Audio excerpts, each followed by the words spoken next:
د بلخ ولایت د فوټسال غوره لیګ وروستۍ پړاو سیالۍ د یاران عمر لوبډلې په اتلولۍ او د احمدي لوبډلې په نایب اتلولۍ پای ته ورسېدې. ویل کېږي چې په دغو سیالیو کې له بلخ څخه ټول ټال 12 ټیمونو ګډون کړی و. این مسابقات لیگ برتر فوتسال است که میان 12 تیم لیگ برتر ولایت بلخ می باشد که 2 ماه قبل شروع مسابقات بود که با کسب 20 امتیاز تیم یاران عمر به قهرمانی نایل آمده. سطح ورزشکارهای بلخ خیلی زیاد ارزیابی شد. بازیکن‌های نخبه چیده شد. مثلا من خودم که مربی یک تیم هستم، مسئول یک تیم هستم، خیلی بازیکن‌ها را ارزیابی کردم که ما میتونیم این بازیکن‌ها را بیشتر و بیشتر به بیرون از ولایت، به بیرون از کشور اینا را نمایش بدیم، اینا را مثلا معرفی بکنیم.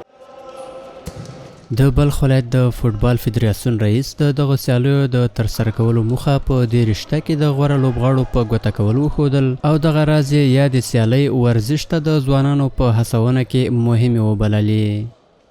هدف برگزاری مسابقات چهره‌های برتر هم است.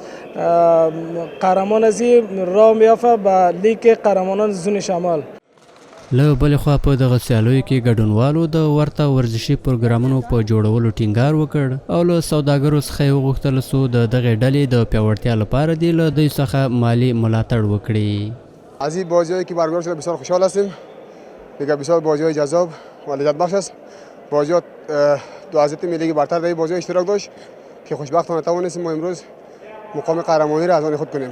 این مسابقات به خاطر رشد جوانان لیگ برتر برگزار شده.